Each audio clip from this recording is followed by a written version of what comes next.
I'm writing a little Socmas story, says ODS. He might post it somewhere when he's finished. May writes in, we've replaced Christmas with a different celebration based upon Socrates' contribution to society and any other important contributions that make much more sense to take lessons from than religious stories. Yeah, what is Socmas? This is Socmas.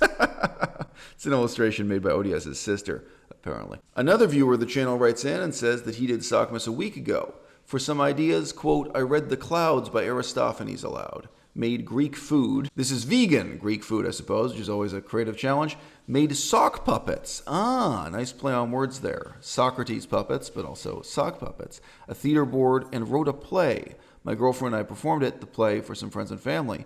We did all this a week ago because my girlfriend had traveled this weekend. So I wrote back to these people appreciatively. I've had quite a few other people send me private messages just wishing me a happy Socmas and saying that they're taking the idea in one direction or another. So what is Socmas? Well, Socmas is a made-up holiday, unlike other holidays that nobody ever made up. Presents are part of it, ODS says. Expectations are there for them anyway. My sister enjoyed the jeu de mots, the play on words, Socmas, and thus we gave each other socks along with other presents. So yeah, you might have noticed at the bottom of that illustration, there's a big pile of novelty socks. We tell stories, like Eisel's fables, that I'm yet to translate into German.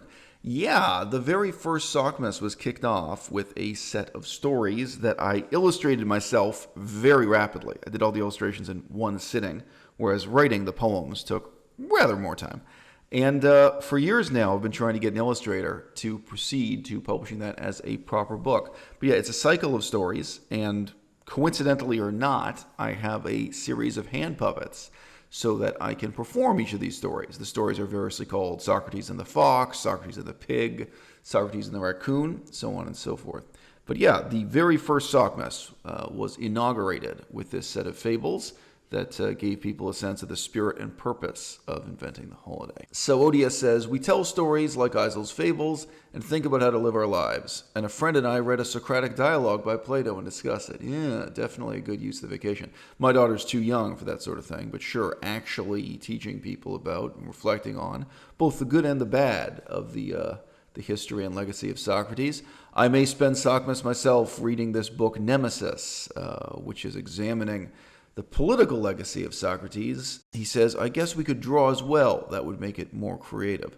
Sisyphus replies, oh, neat. Presents, socks, stories, and reading. The equivalent of like a Bible study, but with a rich text. Well, the point is ultimately to challenge tradition and replace the role that biblical concepts and stories have in our lives, to replace the religious customs that atheists criticize, but very rarely make the effort to, in a creative way, render obsolete. May got a question of to what extent the whole family participates in Socmas, and the reply is that they're still doing Christmas, but they're supportive at least. For me, it has been a long time since I celebrated Socmas, just because it has been such a long time since I've seen my daughter. This is the end of 2020.